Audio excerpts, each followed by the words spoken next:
Hey everyone, my name is Pablo, and welcome to another episode of Let's Talk Pokemon.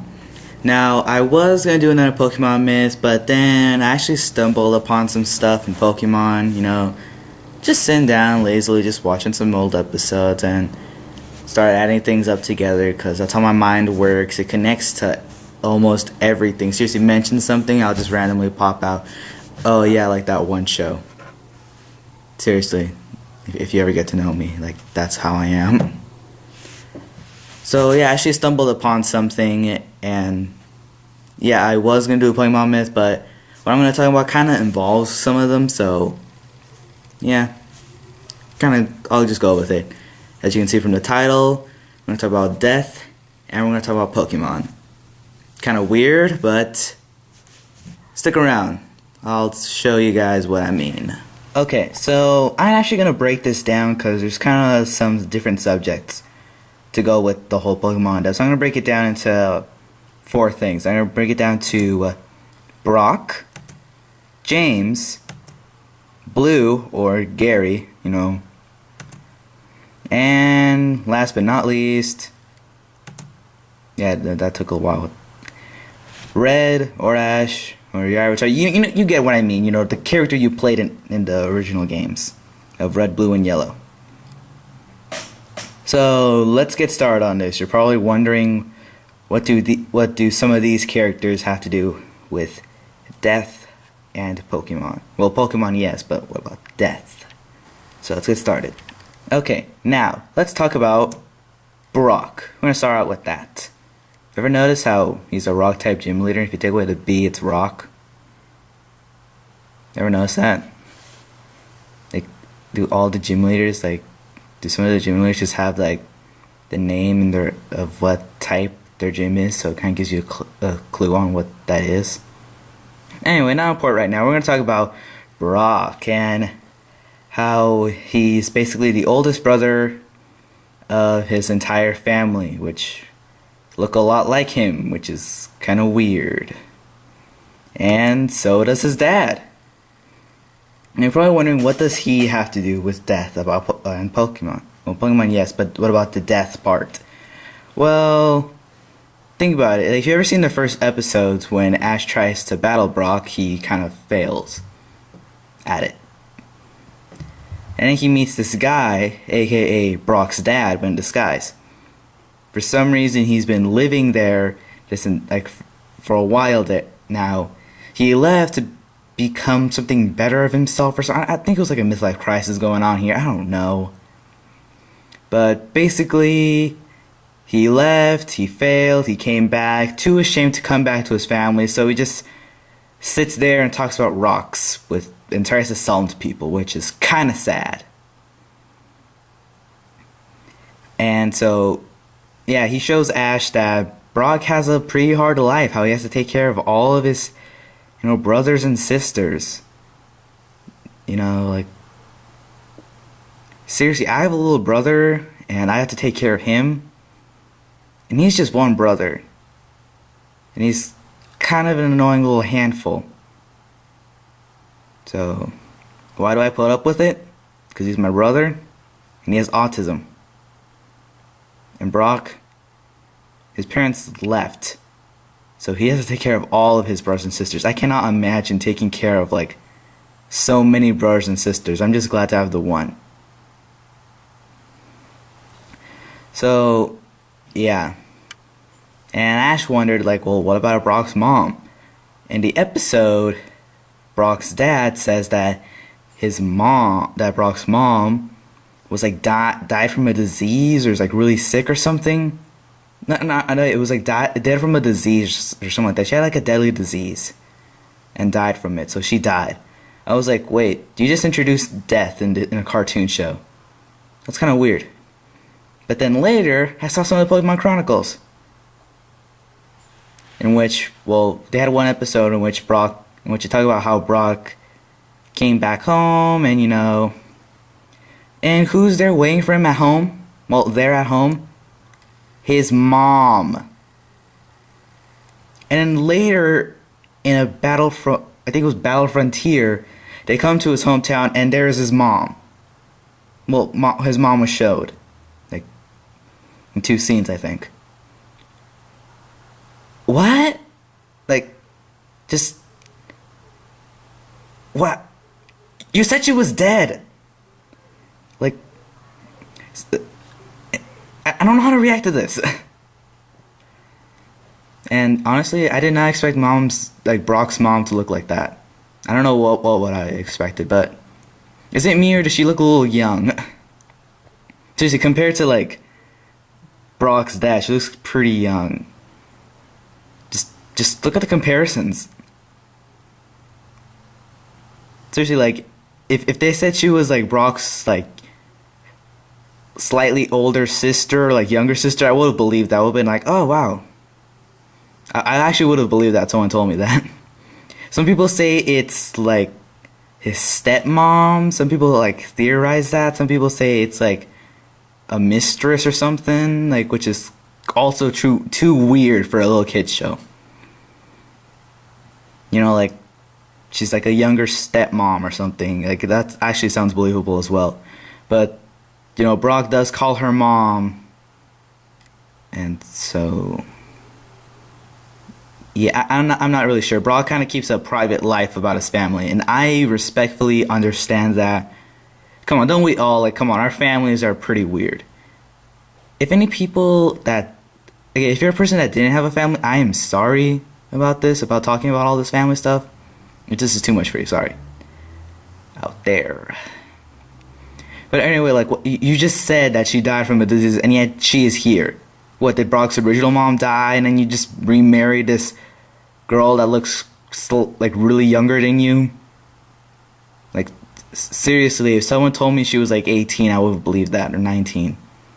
Like, really, like, early 20s, I would have believed that. Seriously, this is just weird. Okay, you know what? Yeah. Don't you find that weird? Like, that's just messed up. He just lied to Ash about Brock's mom dying. Like, what is up with that? It's bad enough that you add death in a little kid show. Now you just lie about it. Like, what the fudge? Okay, you know, let's just go on. Okay, so our next category is James. You're also probably wondering why James is in this. Well, it was in one of the first episodes as well. Sorry, I paused there. I had to do something. I had to do something again.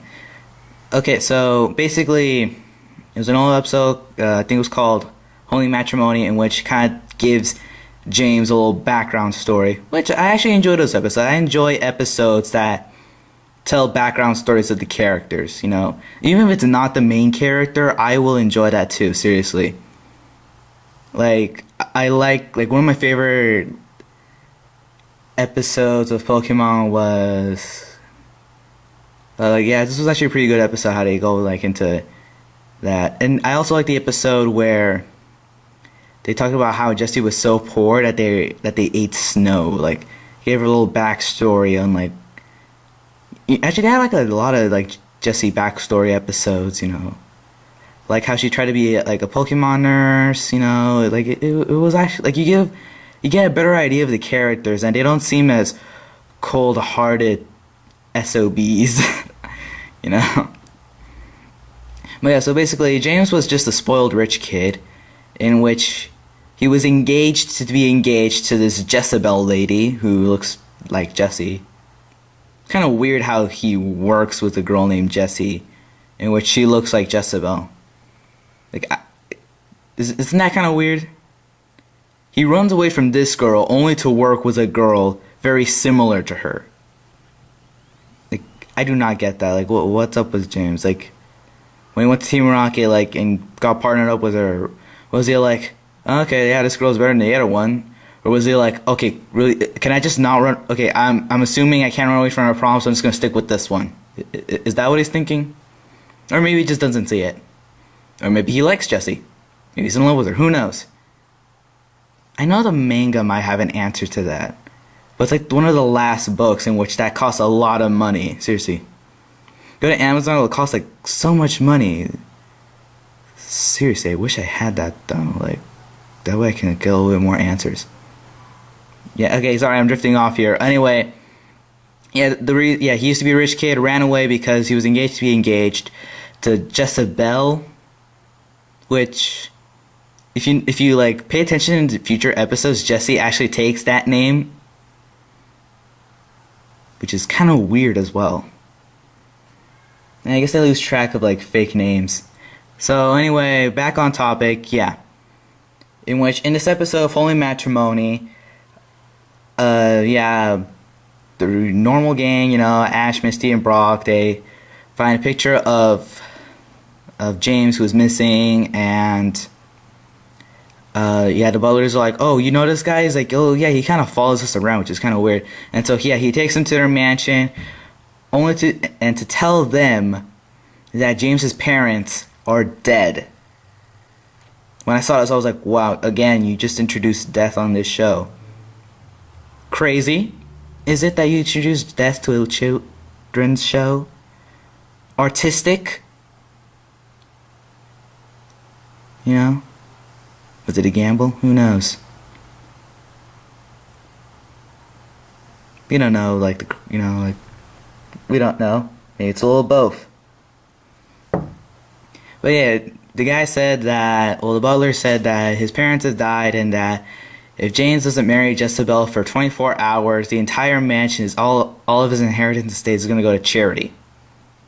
So, yeah, one up for charity. Woo! Yeah, charity's going to have a better life, living in a big-ass mansion. Yay! He's actually doing something good by not marrying this girl. Yay! No.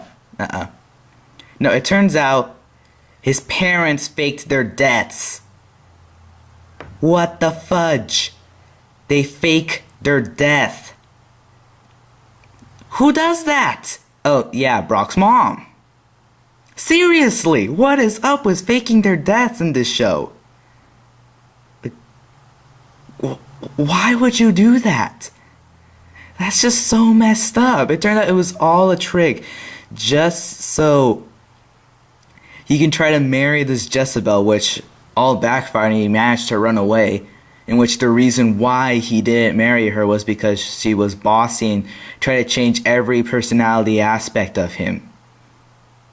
Yeah. She's a real B-word. But seriously, why would you fake your death? Like, this is just so messed up. Okay. This is also messed up. Let's just move on. Let's go. Okay, so next we're going to talk about Blue, or Gary, or whatever you want to call this character. Now, this doesn't really talk about the show. Actually, let's go back to the video games. The classic red-blue video games. Where you go to Lavender Town. That mysterious town in which almost every Pokemon theory, conspiracy, and myth is born. Well, a lot of the famous ones. In which it's one of the Pokemon, it's one of the only Pokemon towns that doesn't have a gym. It's one of them. And it has like a graveyard or something like that, in which your character meets Blue. Yeah, I couldn't find a picture of him talking to you, and yeah, I couldn't find my old Game Boy, so yeah, make my little brother takes my stuff. So yeah, what am I supposed to do? So yeah, you talk to him, and he's like, so he goes, oh, what? Why are you here? None of your Pokemon are dead. Have you experienced the death of a Pokemon? Which makes people suspect that Gary's Raticate, or Blue, or whatever you call this guy, is dead. Little joke. If you can't see it, it says, hey Gary, I haven't seen your Raticate in a while. If you cannot read that. So, yeah. Yeah, I'll go a brief explanation of the theory. Basically, you meet him at the SSN, you have a battle with him, the battle may have been so epic or intense that you actually, kill feign or knock out his Raticate. Maybe have killed him. He couldn't reach the Pokemon Center in time, he's dead, he goes to Lavender Town, buries his Pokemon to pay respect. That's why when you battle him, he no longer has his Raticate. He only has a Pokemon party of 5, and so, Yeah, in which he uses all of that sadness, all of that, whole my Pokemon's dead, all of that. He uses it to fuel his ambition to become the Pokemon Master, just so he can one up you and just just as revenge, avenge, Raticate. I shall avenge you by becoming a Pokemon Master. Basically that.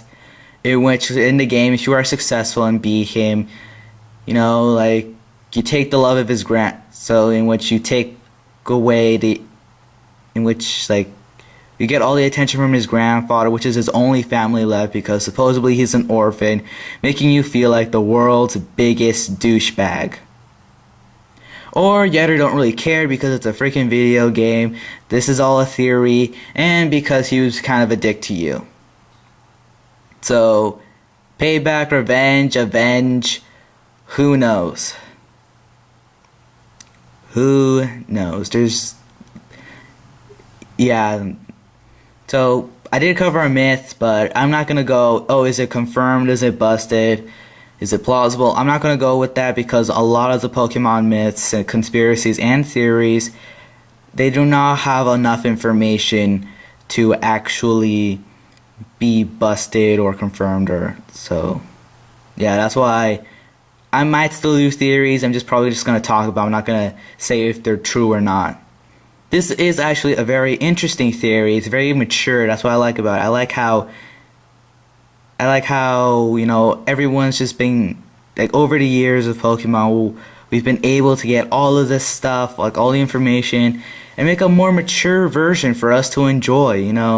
Why have the little kids have all the fun with it? So yeah, if you actually want to see my Pokemon myths, I've only covered 2 of them so far. Unless you're watching this from the future, well, from this was updated, I might have more. I should have a channel icon on the top, one of the top corners. And so yeah, you can check out my channel, see. I was actually able to bust one, actually confirm if it is a truth or false. And sorry, my phone is on. Sorry for yeah, the whole phone ring thing. Sorry about that. I would edit this out, but I've worked pretty hard on this video. Well, not really. I already apologized, so let's just get over it. Okay, so this is all theory. Gary's Eradicate, avenge, that kind of stuff. Okay, let's move on. Okay, now we're gonna talk about Red or Ash, or after. You know what I mean? Like the character you play in the game. Okay. You people know what I mean. If you're wondering what's at the whole white bar on the whole Red or Ash or avatar, it's because if you haven't noticed, the background is kind of red, so just to make it easier for you guys to read. So let's get started. Now, I'm not going to talk about the whole red might be a spirit thing. I don't really feel like talking about it. You know what, might as well just talk about it. But first, let's talk about how you reach the Lavender Town, in which there's a Pokemon graveyard, death, and Pokemon right there. Another one is Ghost, in which you can find him using the Silscope, in which supposedly he is a dead Cubone mom. Well, Cubone, I think he was like a dead Marowak, a female Marowak, in which he had to kill a Cubone's mom, which is sad, which she was killed by Team Rocket. So yeah, I don't even remember. And then we have Buried Alive, in which he was a glitch from the first games, for the first Red and Green, Fire Red and Leaf Green games, but then taken away because beat him or not, the game just crashes and you die. Oh look there, see? Death again, right there. And then we have White Hand, which is supposedly some ghost, in which in the front of the whole cemetery there's a guy that says, hey look, there's a white hand on your shoulder. Yeah, thanks but no thanks. I do not want a white hand on my shoulder. I'll stick with my Magnemite that's on my shoulder. I'll stick with that. Would I like to have a Pikachu on my shoulder? Maybe. I hear those are actually very heavy. Anyway, so yeah, a lot of deaths around this town in which you play. You know what, might as well just cover the whole Red might be a spirit thing. So supposedly, Red is dead. Oh, rhyme. Red's dead. By Team Rocket or something like that. I don't really remember how he died. I do remember is that you see him in Heart Gold and Soul Silver, or the Gold and Silver games. You see him in like that mountain that's right in between Kanto and Johto, because he is supposed to leave this world and go to the spirit world. By spirit world, we have no idea if it's heaven or hell. But then again, religion confuses a lot of things, so let's just stick with spirit world. So anyway, yeah. Basically, he does not want to leave this world. Is he afraid of death? Don't know. Supposedly, he actually won't leave because he wants to challenge you into a battle, in which finally, if he is satisfied by the battle or by the battles he's had with people, then it's his way of maturing and saying, okay, I accept you, death, let's go. Does that sound a little suicidal coming out of my mouth? Yeah, kinda, seriously, that sounds pretty weird. Now, the reason why people believe, Red's a spirit is because of that, and because another reason is that he does not talk. When you try to talk to him, or just walk up to him, push A, the only thing he says is ...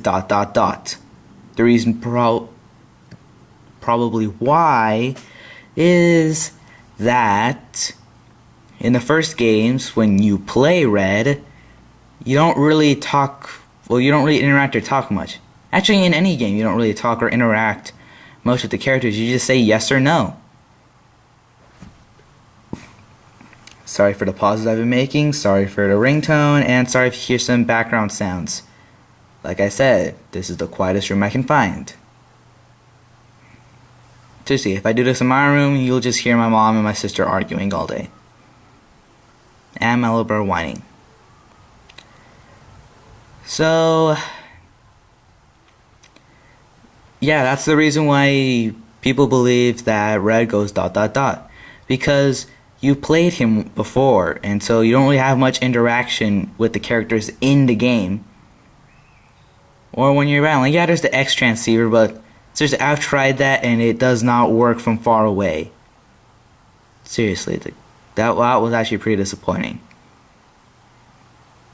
So, yeah, that's the reason why, maybe why Red says ... because in the games, when you play, your only option to talk is saying yes or no.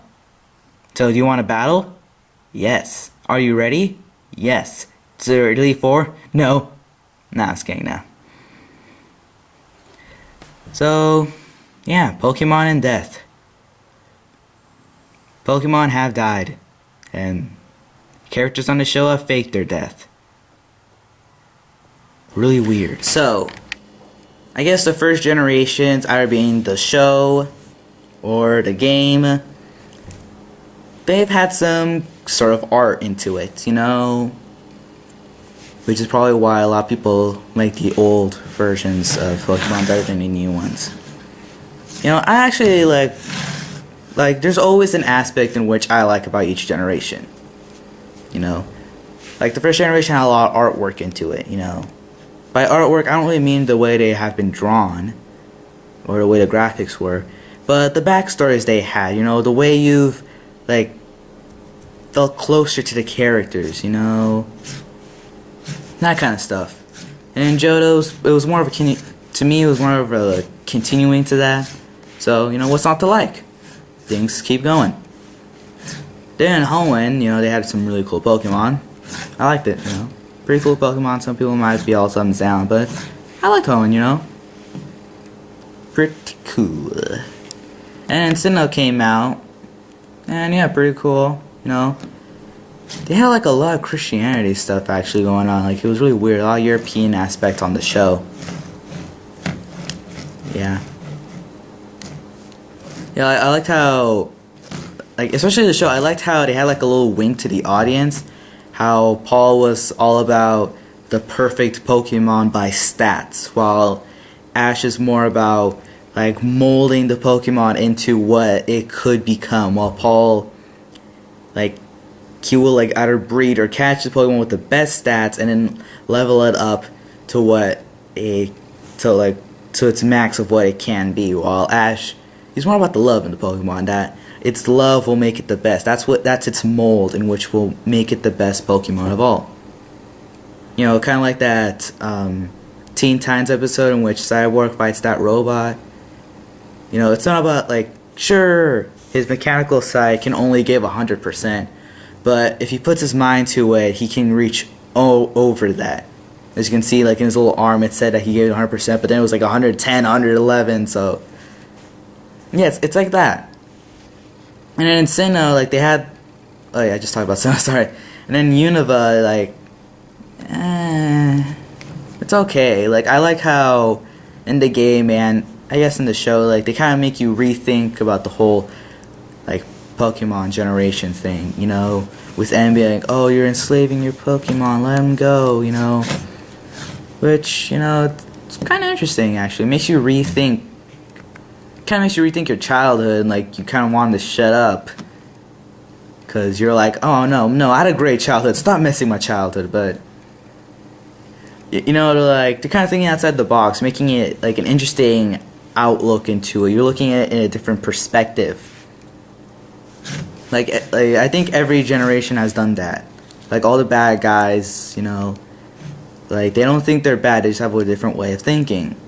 In which, in the show, Team Galactic, I think it was, that the guy wants to make a perfect universe. Like, he wants to create a new universe in which cannot be, you know, tainted by people, that he was the only one that existed in there, which really seems very lonely, sad, and boring. Like, that's just lonely and sad. Like, what's he gonna do in his little universe? We don't even know what it looks like. For all we know, it just could be everything white and him just walking around and you can't even see the floor, and he's just... yeah, like when Brian Sue went outside the universe. You know, outside the space-time continuum. It would probably just be like that. Except they had each other, so, you know. He's just all alone, like, probably have no idea what he's doing, like, what to do. While N is actually, like, trying to protect Pokemon from what we have, from, like, people, you know. Suppose we have corrupted them or something. So yeah. So, yeah, I actually thought about putting Pokemon in Death. I thought about putting that in. It may sound inappropriate, but it sounded like an interesting topic for me to talk about to you guys. Because they talked about it in the game, kinda, making you kinda think, you know, like, the whole death thing gave you, like, it kinda gave you all these theories, all these conspiracies. It gave you what made all, like, Pokemon a little bit more mature, so that, like, we, the older fans, can can still grab a hold of our childhood and just make it our own, you know. And I like about that. That's what I do a lot. Like, I like something, but if people say, oh no, you shouldn't like that, that's just sad, like, that's just like childish or sad, or that's just nerdy, you know, I make it into my own thing. For example, All My Will What It Takes. I try bringing Pokemon to the real world, their attacks, you know, their abilities, like, stuff like that. I add my personal little flavor twist into it. And that's what I like about all these theories, you know. It's all mature. It makes you think about your childhood and be like, huh, maybe there's something more to there, you know. You know, it gives you a reason for you to hang on to Pokemon a little longer. You know, it's not just a show for kids. It's for everyone. No, but some of that death stuff is kind of messed up, you know. Like, I'm not talking about the whole Eradicate thing, you know. It's an interesting theory. I'm not going to tell you my thoughts on it.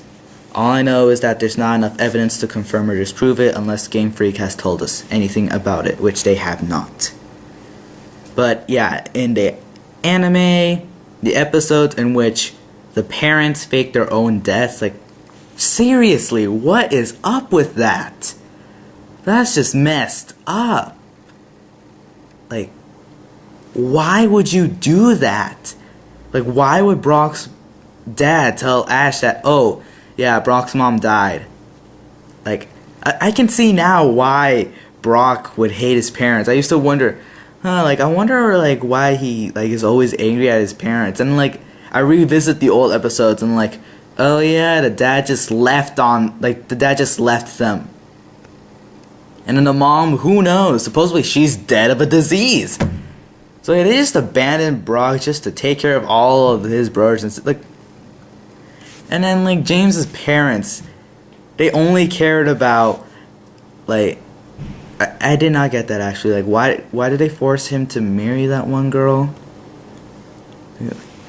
Seriously, what is up with that? They faked their own death just so their son could marry a girl he does not like. Who does that, people? Who does that?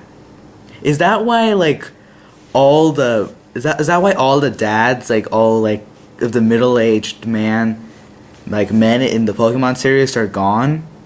Because people keep saying that's what, like, people say, oh yeah, like all the adults, like, guys are gone, like only old guys and little kids exist in the Pokemon world because all the dads have left to go on a war. Like, is that true, or did they just fake their deaths? Or did they die? Or fake their deaths? Think about it, like, if they did that on the show, like that, which is seriously messed up, imagine if they did that on the game. Seriously. Like, I would actually be shocked in X and Y if you actually have a dad. Imagine how surprising that is. Like, this entire history of the Pokemon games is just you and your mom for family. But watch, in X and Y, your mom's not even there. Like, it's just your dad. Like, you wake up and you see your dad. Like, imagine how weird that's gonna be. Like, imagine how weird that is. No, but like, seriously, what's up with death? So, I hope you enjoyed this episode. Put in the comments what you think about all of this. Like, do you think like the death is kind of appropriate, like, or kind of necessary to the game, or doesn't really need to be there? You know, like, it could just be the same without it. You know, like, maybe like all the dads are dead from a war, or did they fake it? Did they fake their deaths? Think about it. Cracking my neck, I like to do that. So yeah, leave in the comments what you think about all this Pokemon and death. You know, do you think it's kind of interesting for the older fans? Do you think it's just like messed up, like how I think it is on the show?